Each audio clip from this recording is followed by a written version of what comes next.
Olá pessoal, sejam bem-vindos e bem-vindas a mais um Meu Curso Podcast. Hoje nós estamos aqui com essa figura icônica, nosso querido Potinho. Tudo bem, Potinho? Tudo bem, meu amigo? Não, quando eu comecei a escutar essa voz, até arrepiei, hein? Ah, Ó, eu sei aqui. como é. Olá, bom dia, boa tarde, boa noite para todo mundo acompanhando a gente. Chegamos aqui em mais um podcast para falar agora de conteúdo constitucional, não é? E tema que está sempre em questão, sempre sendo discutido, seja nos grupos de WhatsApp do tio e da tia, de família, que você já foi talvez até excluído, suspenso por algum momento, nas redes sociais e principalmente nos noticiários. A gente vai falar hoje um pouco sobre imunidade parlamentar. O que é imunidade parlamentar? Para que serve? É de comer? Não é? O que é imunidade parlamentar, Daniel? Olha, o que é eu ainda não sei, mas dependendo se você for falar sobre isso na festa agora, né, com a família, eu recomendo não fale, não fale. Se você quer manter a harmonia, não quer transformar sua família, aquele contexto, numa assembleia de condomínio, melhor não falar o assunto. Mas quando a gente fala sobre a imunidade parlamentar, eu penso numa proteção para a atividade do parlamentar. Eu não preciso criar, não posso ter embaraços para que ele chegue no plenário da Câmara, no plenário do Senado e possa discutir os temas que são pujantes da sociedade, que ele possa ter a coragem de falar, olha, isso está errado, vamos fazer assim, vamos fazer assado. Essa era a ideia dessa imunidade. Mas um problema que a gente tem, é até quando a gente estuda sobre a filosofia do direito, a gente vai para Kant falando sobre a atuação do legislativo, para Kant, quando ele fala muito sobre o positivismo, era para termos dentro do que seria o Congresso Nacional nosso hoje, os melhores representantes da sociedade. Seriam as pessoas imbuídas de fé, de honestidade, de honra para estar ali representando toda a sociedade.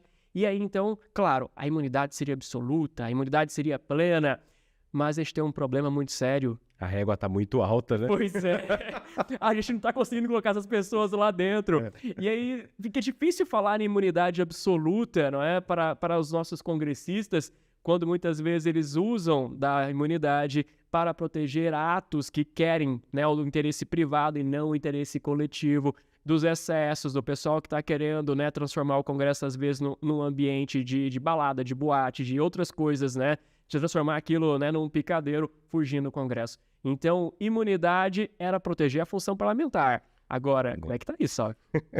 Não, legal. Se você coloca uma coisa, Daniel, que em vários momentos, não só no direito constitucional, né? Uma outra abordagem que eu sempre uso em sala de aula como exemplo, quando a gente fala das imunidades dos advogados e das advogadas. A ideia de ter uma imunidade não é garantir que ele seja aquele sujeito que entra na sala na hora que quer, na sala do juiz, não é que saia, fica em pé ou sentado do jeito. A ideia não é que você tenha uma pessoa nesse padrão, mas sim que diante de algum abuso ele possa se valer daquelas garantias, daqueles direitos. As imunidades dos parlamentares deveriam estar nesse mesmo padrão. Além dessa presunção legítima que nós deveríamos ter, que nós temos, né, mas que não se tem a correspondência, de que pessoas nesse nível que você trouxe para nós estivessem à frente desses cargos públicos, a ideia também é que essas pessoas se utilizassem dessas garantias para, como você bem colocou aqui, fazer valer toda a função, de todo o brilhantismo que pode trazer a função pública de um cargo público eletivo, como é ser parlamentar, como é ser chefe do executivo e assim por diante. Uma realidade que acontecia num período não tão distante, eu me lembro, Daniel, para quem já foi nosso aluno, sabe, eu sempre faço menção até à minha cidade natal, Lorena, a cidade que eu morei, Cachoeira Paulista. Naqueles ambientes ali, eu ia sempre nos comícios. E era típico em todo comício um candidato opositor, normalmente é aquele que buscava reeleição, chamar um deputado federal para falar no palanque mal do outro. Uhum. Por quê? Porque desde sempre nós temos aí os nossos políticos se valendo de uma imunidade, que é a imunidade chamada material, né? De poder ali não responder criminalmente ou civilmente pelos seus votos, pelas suas opiniões, pelas suas manifestações, colocava ali falando mal do outro. E não é fazer uma crítica à gestão. Olha, você está agindo ali com improbidade, ou você está desviando de... Não, é falar porque a mulher dele saiu com não sei quem, o filho dele é usuário de... É esse tipo de ataque que a gente percebe. Então, o que a gente acaba vendo, Daniel, é que com o passar do tempo, o Supremo veio moldando o alcance dessa imunidade. A gente tem muito problema com esses direitos que, vez ou outra, a gente acaba entendendo como se fossem direitos absolutos. E a Constituição, pouquíssimas vezes, vai trazer algo que tem essa conotação de algo absoluto, né? Então, nós temos inúmeros casos recentes que, em decorrência do abuso dessas imunidades, a gente acabou tendo a situação do judiciário flexibilizando ou reduzindo, às vezes até alargando um pouco, o sentido e o alcance. Temos vários episódios, né? Eu acho, sabe assim, que quem tá assistindo a gente, além de querer saber do conteúdo jurídico, quer saber de fofoca também. Então, Ok. a gente podia fazer o seguinte, nós temos aqui dois tipos de imunidade, mas a parte da fofoca vai ficar mais a imunidade material, né? É. Pra proteger a fala do Dá que eu parlamentar. te dou outra. Então, nesse caso, vamos pegar alguns exemplos Vamos. para entender na imunidade material, que é proteger a voz, a fala, o voto daquele parlamentar, em como essa imunidade às vezes é interpretada de forma incorreta e começam a ter os abusos. Nós temos muitos exemplos práticos, mas você pode falar que foi em outro país, não no Brasil. Vamos imaginar que em um país, que a gente ainda não saiba qual, um parlamentar, eu vou pegar um bem recente, para a gente discutir até o alcance, que tipo de alcance essa imunidade vai acobertar. Vamos imaginar então que no Dia das Mulheres, um parlamentar chegue até a tribuna, em outro país, né? Num sistema bastante parecido com o nosso, coloque uma peruca loira e comece a falar assim, agora eu tenho o meu local de fala, meu nome agora é Sávia. Estou falando, hipotetizando que seja eu também. Enfim, ao usar a tribuna, o que o Supremo entende? Agora fazendo igual o Daniel adora fazer isso, fazer uma chamada oral assim, sem ter combinado antes. O que o Supremo entende, Daniel, quando o parlamentar está na tribuna a respeito da sua imunidade? Ali existe imunidade? Eu posso presumir que existe imunidade ou não? Funciona. Nessa hipótese. Sim, nessa hipótese. Então, pensando aqui, né? Primeiro no Supremo, o Supremo acha. É que o Supremo ele varia tanto na jurisprudência dele, uma hora ele acha uma coisa, uma hora acha outra, mas enfim, quando a gente está falando do uso da tribuna, para o Supremo nós teríamos a rigor uma imunidade absoluta. Então a pessoa queria usar do plenário, do microfone, plantando bananeira, ele poderia chegar lá e plantar bananeira. Que não é difícil de acontecer, digamos assim. A gente pensa umas coisas absurdas, a gente vai lá depois e vê aquilo acontecer, né? A gente fala no direito constitucional de situações, olha, tem esse instrumento na Constituição, a gente nunca vai ver isso acontecer, pá. E acontece. Tá, mas quando veio essa ideia de ser absoluto dentro do plenário, dentro ali, então, do espaço com o microfone na fala, era para ser absoluto, mas a gente não esperava que alguém um dia fosse chegar, colocar uma peruca para um tom jocoso de usar aquela situação no plenário. Criatividade, né? Mas olha um negócio interessante que o Daniel coloca aqui.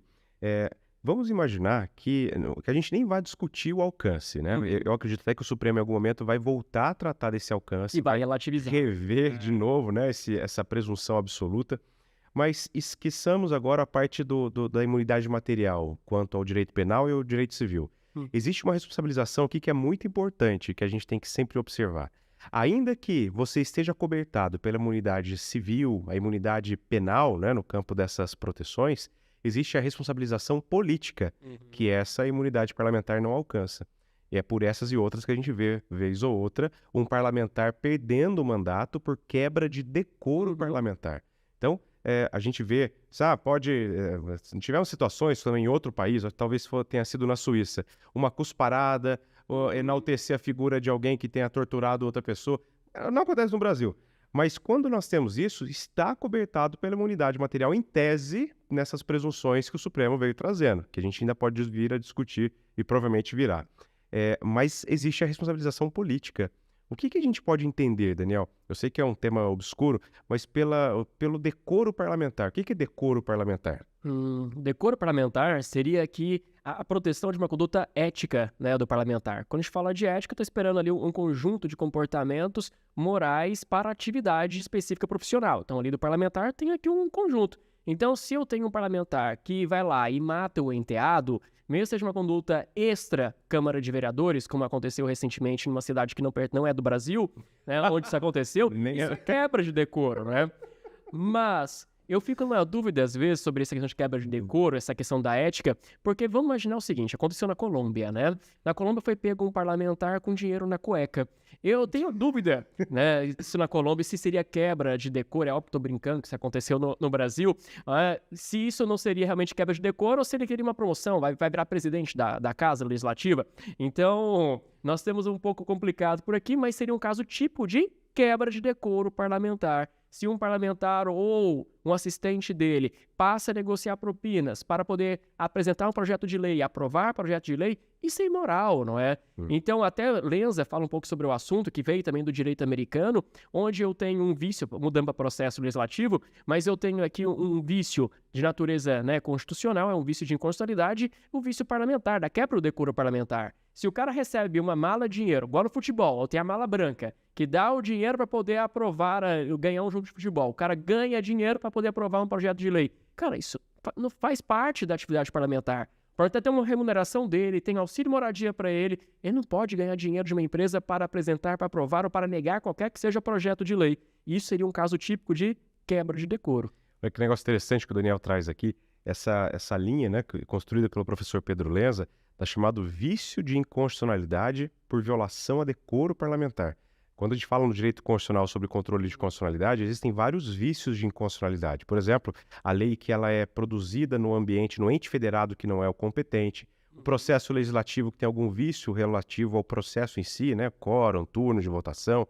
E aí o professor Pedro Lenza vai dizer que é possível que tenhamos uma inconstitucionalidade da lei movida por esse ímpeto que traz o parlamentar a votar sim ou não um projeto de lei, né? Então ele estaria votando por interesses escusos, né? E aí essa lei acaba sendo aprovada. Salvo engano, nós temos acho que 3 ou 4 ADIs que discutem uma reforma previdenciária ainda do governo FHC, que era justamente sobre essa temática, né?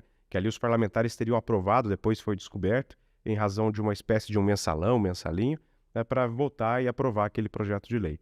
Essa tese do professor Pedro Lenza, ela já teve aí algumas adesões em doutrina, em jurisprudência, começa a caminhar, mas temos aí desfechos importantes que se pegar, se o Supremo adota isso, nós teremos muitos reflexos ao longo de projetos de leis que foram aprovados e que teve como pano de fundo, né, essa discussão da atuação do parlamentar.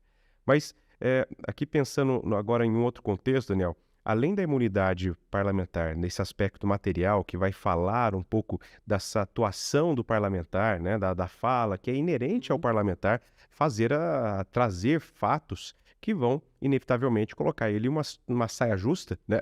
Pior que agora eu falei da peruca loira, vai ser a próxima aparição nesse outro país que a gente estava falando, além da peruca com a saia. Mas, além desse aspecto material, tem a imunidade que a gente chama de formal, né? Sim. Que eu sempre falo que é indevida a forma como se é mencionado, fala-se no foro privilegiado.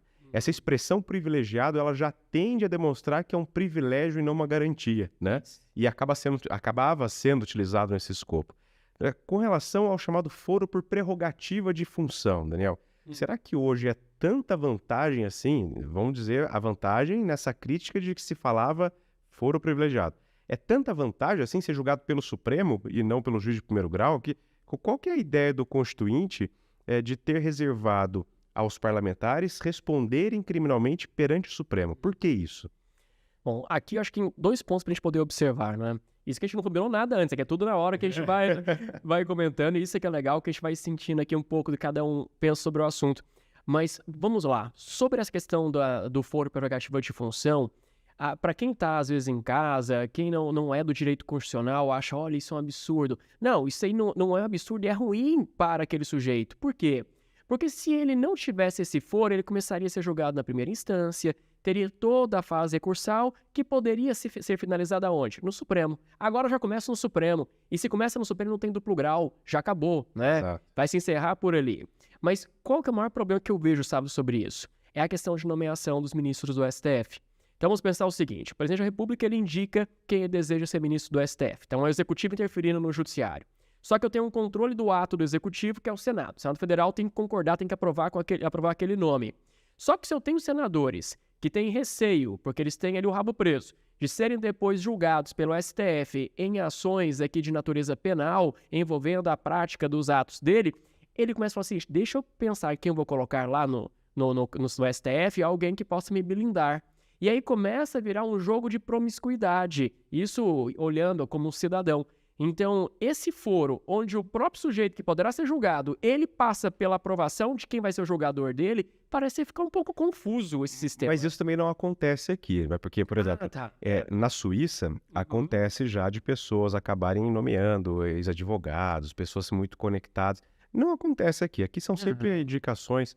Mas até aproveitando, dando um salto lateral aqui no assunto, espero que você esteja gostando da abordagem, que ela está sendo bastante neutra em outros países. Mas se a gente pensar, por exemplo, em uma crítica, vamos agora o exemplo que aconteceu na Suíça, onde o presidente nomeou um ex-advogado. Por mais que a gente faça críticas nesse tom de brincadeira, ou até mesmo com conteúdo mais ácido, né, pela imoralidade, pelo desvio de finalidade, existe alguma coisa que limitaria o presidente da República em nomear um ex-advogado? Ou que não fosse nem ex-advogado, se fosse um ex-colega de faculdade que ele pudesse ali reconhecer como se essa pessoa vai se dar muito bem, vai trazer muita coisa boa para o país. Que limitações que a Constituição colocaria aqui nessa situação? Eu fico imaginando, sabe, lá em 88, pela nossa Assembleia Nacional Constituinte, se eles teriam condições de imaginar que a figura de um presidente da República iria nomear o seu próprio advogado ministro do STF. Eu acho que isso não passou pela comissão na época, pela nossa Assembleia Nacional, ao construir a Constituição. A ideia é: o Supremo é o nosso principal tribunal, ele é o guardião da Constituição, e para ter um ministro lá, vamos cuidar aqui de um processo de nomeação político. Então eu tenho o Poder Executivo indicando, eu vou no Legislativo controlar essa indicação, porque se o Executivo errar ali, ainda tem o Legislativo para segurar. E aí a gente vai ter ali um tribunal que seja neutro, que seja qualificado. Isso era o pensamento ideal. Talvez esse fosse o pensamento agora na Alemanha. Mas aí quando a gente vem aqui para o Brasil, a gente tem uma situação como essa, e a ideia é, tudo bem, presidente, se fosse ter o presidente agindo aqui com justeza, pensando até nos princípios de administração pública, ele não deveria nomear nunca o advogado dele. Então, mas tá, aconteceu, iria para o Senado. Chegou no Senado, o Senado falou, não, presidente, cara, o seu advogado não. A gente não está falando nada contra o Zanin. O Zanin é super qualificado, claro. mas a gente está falando que é um ato que viola a ideia de impessoalidade, não é? Não é o presidente indicar amigos para o Supremo, é o presidente indicar pessoas que sejam neutras e que sejam ali competentes para exercer aquela função. Porque se eu coloco um amigo, isso vai gerar insuspeição à atividade do STF para todo cidadão no Brasil. Então, era para o Senado chegar e controlar. Só que o Senado Federal, ele passa também a vislumbrar como que vai me proteger. Vou vender mais caro. Então, sim, presidente, você quer aprovação? Vamos negociar a emenda. Eu quero aqui um emprego público numa empresa estatal. Eu quero um cargo público, eu quero mais no ministério. Começa a negociar. Ô fulano, você que está sendo indicado, quando chegar uma ação lá, se ela me envolver, o que você vai fazer, hein? Como é que você vai? Você vai te pedir vista? Você vai segurar esse processo? Essa sabatina que poucos acompanham, muitas vezes as perguntas que são apresentadas pelos parlamentares e pelos senadores, se você observar bem o questionamento, sempre tem um interesse, seja às vezes pelo próprio Estado ou pessoal, na pergunta, para saber qual vai ser a posição.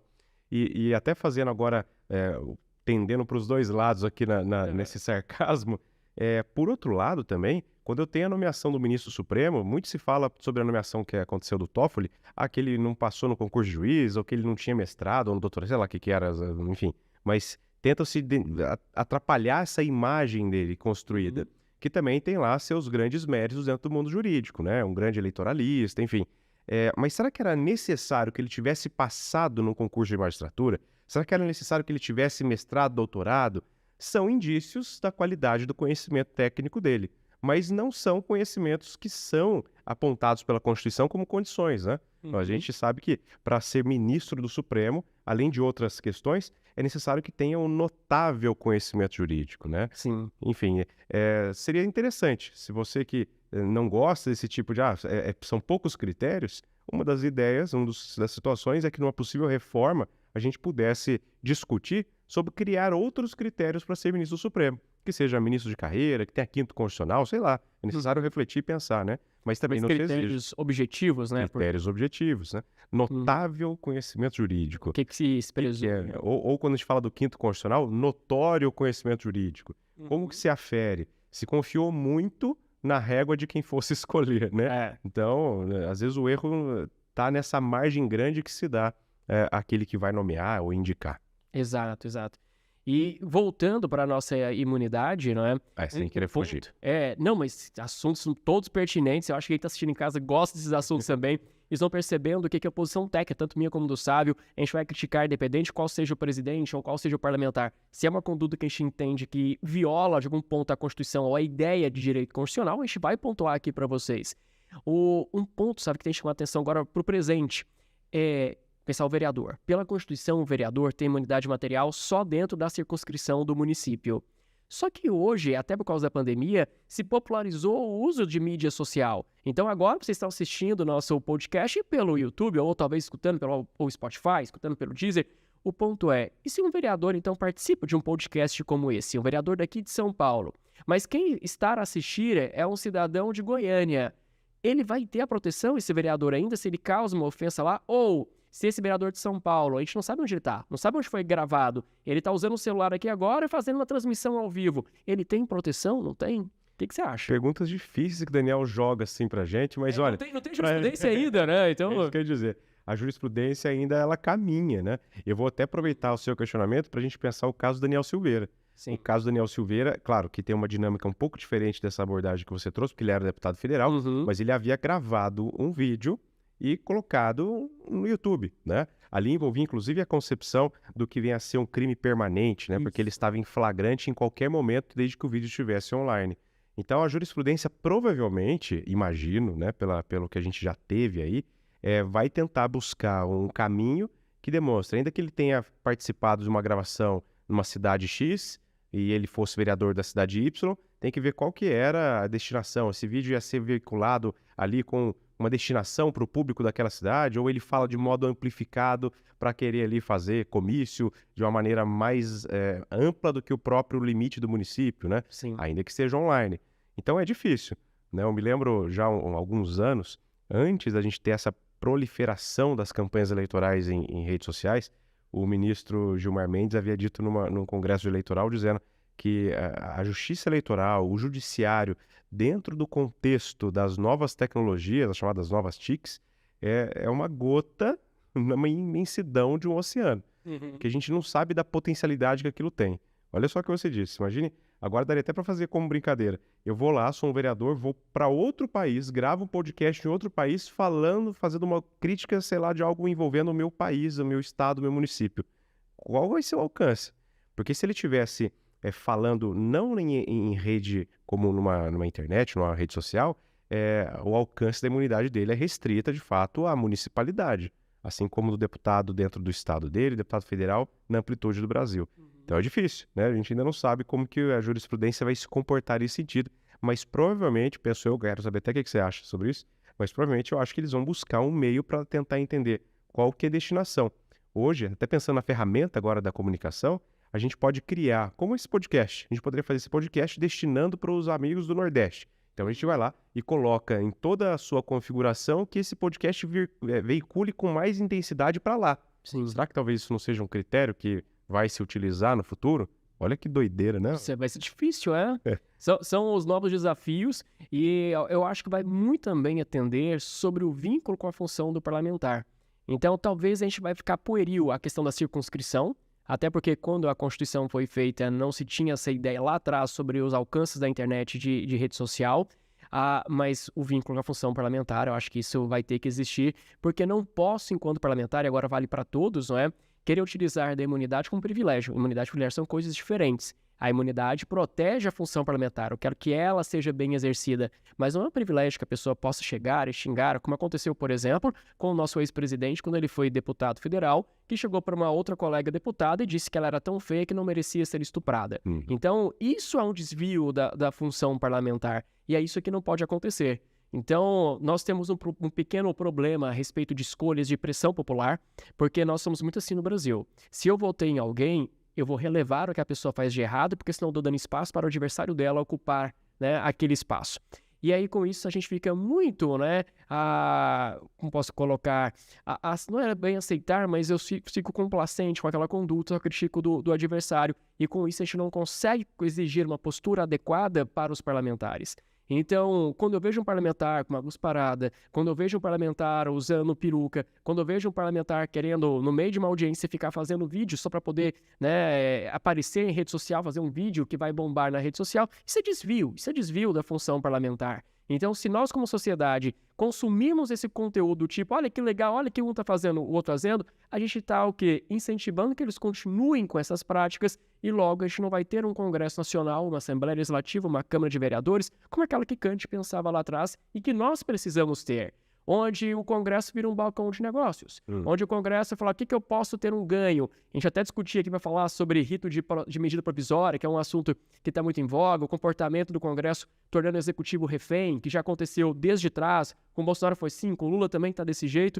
Então, quais são os caminhos que aconteceu no Brasil? Será que a gente vai ter mesmo o presidencialismo? Ou será que a gente está a caminho de transformar para o parlamentarismo? São outros pontos para a gente falar em outro podcast. Não, legal. O Brasil ele tem o chamado presidencialismo de coalizão, né? E esse contexto, esse conceito de coalizão estaria justamente impregnado nessas negociatas que, em tese, seriam positivas, por um lado, já que a gente tem a presunção de que os parlamentares, quando vão até o executivo, negociar, quando a gente fala de negociar a emenda, enfim, de destinação de verbas, de orçamento, seria para trazer para os municípios, para os estados, para os seus currais eleitorais. Só que acaba sendo às avessas, né? Você pega, consegue ali uma emenda parlamentar, segura esperando ali estrategicamente o momento de se divulgar, espera necessariamente o próximo período eleitoral. Então você vai tendo uma coalizão às avessas. Às avessas no sentido de que não tem como objetivo final trazer benefícios para a comunidade, mas acaba sendo utilizado como moeda de troca de natureza eleitoral mesmo.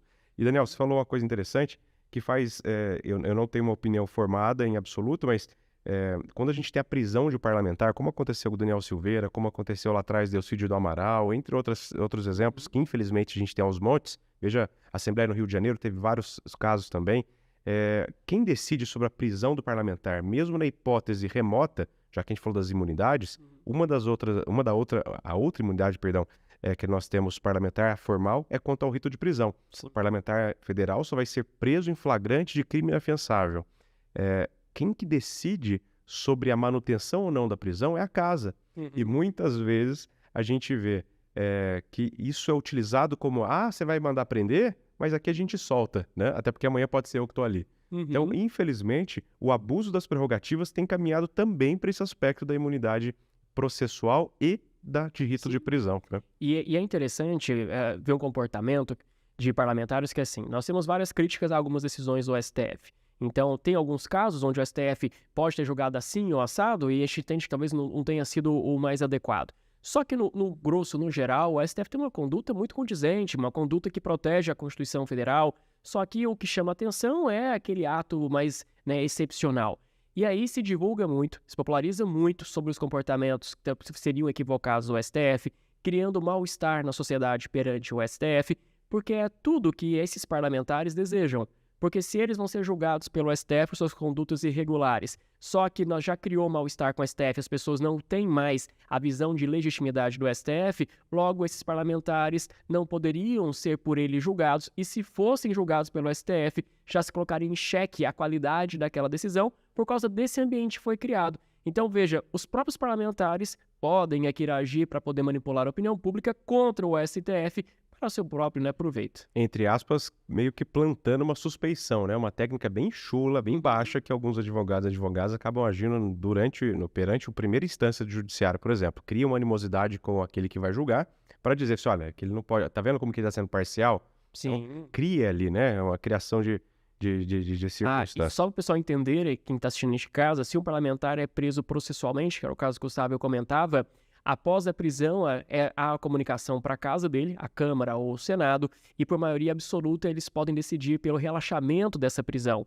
Então, apesar de ter uma determinação de prisão emanada pelo STF, ele pode participar normalmente, né, de todas as sessões no Congresso Nacional. É bem ainda nebulosa algumas situações, são muitas regras que, sobretudo após a situação ali da ação penal do mensalão, que foi se moldando, né?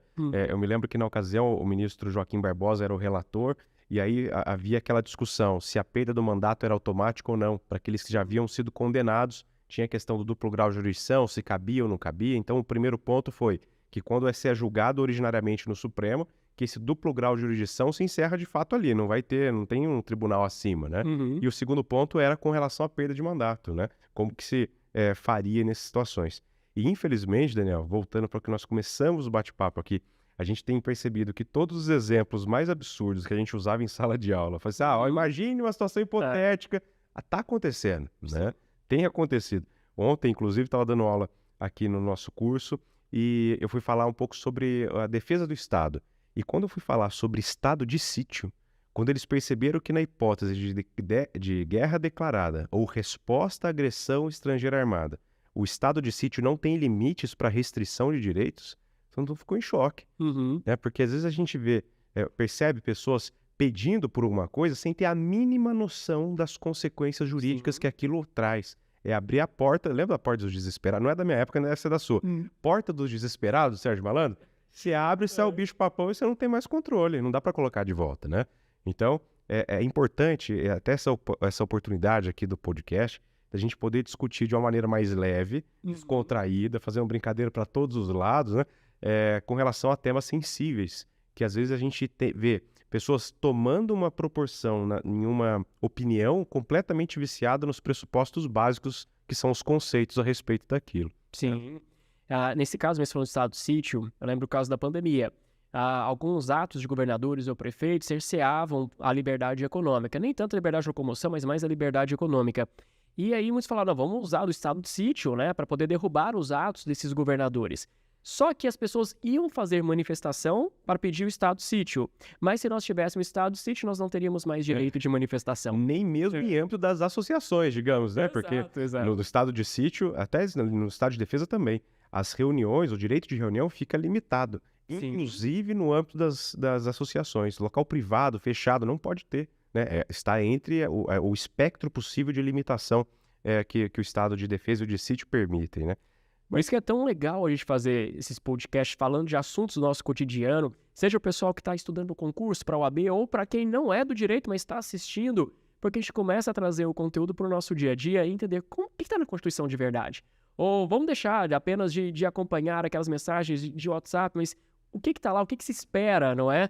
Seja dos nossos políticos, seja do Poder Judiciário, o que a gente pode, como sociedade, agir. Então, nós teremos uma série de podcasts para falar desses assuntos. Então, para você que está assistindo, se tem um assunto que está aí, está mexendo com você, pô, eu queria tanto saber sobre isso envolvendo a Constituição, pode colocar nos comentários ou manda para a gente nas nossas redes sociais, manda para o Sábio no Instagram, para mim também, que a gente vai depois voltar para trabalhar sobre esses temas com vocês. O que a gente puder compartilhar de conteúdo e aprender com vocês também, a gente quer. Os grupos de família estão aqui, ó, pulando de pautas importantes e interessantes para a gente poder trazer. Eu me lembro que em 2016, na época do impeachment da Dilma Rousseff, havia uma fake news que surgia naquela época, era mais no Facebook, que se saísse a presidente da República, existia também uma ação que poderia trazer como consequência a cassação do Temer em questões eleitorais. Então sai a presidente, sai o Temer, o presidente da Câmara poderia ter era na época o Cunha, poderia ter tido um problema também, ia perder mandato. Se saísse todo mundo, presidente, vice-presidente da Câmara, presidente do Senado, presidente do Supremo, se era verdade que quem assumia era o Tiririca, por ser o deputado federal mais bem votado nas últimas eleições. Vejam como que surge do nada, assim, né? Eu vou colocar isso para virar fake news. É como aquela envolvendo eleições que fala, não, mas se tiver mais de 50% dos votos nulos apertando na urna nulo, a eleição vai ser anulada, vai perder a eleição. O que não tem nada a ver com a realidade, mas toda eleição sai isso nos grupos de WhatsApp. Vou aproveitar para explicar isso pro pessoal que está ouvindo, porque a gente pode até pegar depois esse trecho, você pode pegar só esse trechinho e mandar no grupo de família nas próximas eleições. Se vocês observarem o artigo 224 do Código Eleitoral, o Código Eleitoral é antigo. Só que o 224 ele sofreu alterações recentes, né? E ele fala assim, que se mais da metade dos votos válidos forem nulos, aliás, mais da metade dos votos dados em uma eleição forem nulos, se convocarão novas eleições. Só que ele esquece, a pessoa que faz a interpretação equivocada, de que os votos que se utilizam para apurar umas eleições não são os votos totais dados nas urnas. Eu pego os votos totais, tiro votos nulos, votos em branco. E aí a grande discussão a grande dúvida é que os votos nulos que eu anulo, você não tem uma tecla anular lá na sua urna eletrônica. O voto nulo, que aqui a gente fala no jargão, vou anular meu voto, é o voto que você coloca uma sigla para um partido que não existe, ou um número de candidato que não existe. Esse é o voto nulo. Que o brasileiro inventou, né? Quando ele colocava lá, na cédula escrita, colocava o nome do poste, do macaco, do carneiro, enfim. Rasgava um pouco a cédula. Isso era o voto que você anula por que você quer. né? O voto nulo que o artigo 224 do Código Eleitoral fala é aquele declarado nulo pela Justiça Eleitoral em decorrência de fraude. Sim. Então foi feita uma captação ali de corpo eleitoral, o corpo eleitoral aumentou muito mais do que o número de pessoas que na cidade, historicamente, poderia estar ali na condição de eleitor. Então, se você entra nessa noia, tem outra palavra, nessa noia de grupo de família, que fala, se todo mundo, imagine o Daniel sai candidato a prefeito lá no Goiás, lá em Goiânia, candidato a prefeito. Se todo mundo votar nulo, eu acho que até, inclusive seus pais não votariam em você. Não tenho dúvida, não tenho dúvida.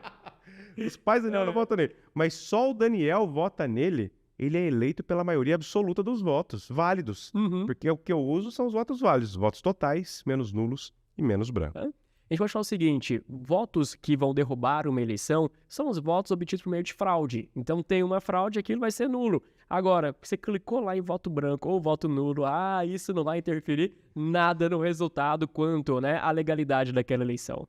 Enfim. Falou muito, né? Falamos. Espero que vocês tenham gostado desse nosso bate-papo. Eu, nosso querido Potinho, meu amigo Daniel. E, como nós já sugerimos, comente aqui embaixo sobre o tema que você quer ver sendo discutido aqui. Eu, Daniel, Marcos Oliveira, Alessandro, todos os amigos aqui do meu curso, estaremos muito felizes em poder usar, né, desse espaço para tratar temas que são tão sensíveis hoje em dia no nosso dia a dia. Sim, inclusive, esse vídeo você pode compartilhar no grupo da família, embora possa depois ter aí algum atrito, porque é um vídeo pautado aqui em conhecimento constitucional, sabe, o mestre fazendo doutorado, Daniel, mestre, todos também com participação em cargos públicos, em gestão pública. Então, nossa visão sempre a mais técnica possível, que nós queremos aqui construir e pulverizar esse conhecimento para que a gente tenha um respeito maior à nossa Constituição e temos mais aqui zelo com a democracia e com o exercício das funções públicas. Quando a gente olha Brasil República, quando a gente olha democracia, quando a gente olha todo o poder emana do povo, nós temos que ter a intenção que nós não temos só direito, não. Nós temos o dever de fiscalizar e de exigir dos parlamentares a melhor conduta possível, pouco me importando se eu votei ou não naquele sujeito. Salve, meu amigo, muito obrigado pela parceria, muito obrigado por estar aqui batendo um papo. Logo, logo a gente tá de volta, hein? Eu que agradeço. E eu vou finalizar fazendo uma coisa que eu que sou muito um usuário massivo do YouTube, Spotify, sempre quis fazer assim, ó. Sim. Agora, inscreva-se no nosso canal, curta esse vídeo, compartilhe e assine o sininho para receber as notificações. Muito bom. Beijo. Tchau, tchau. Um abraço. Tchau, tchau.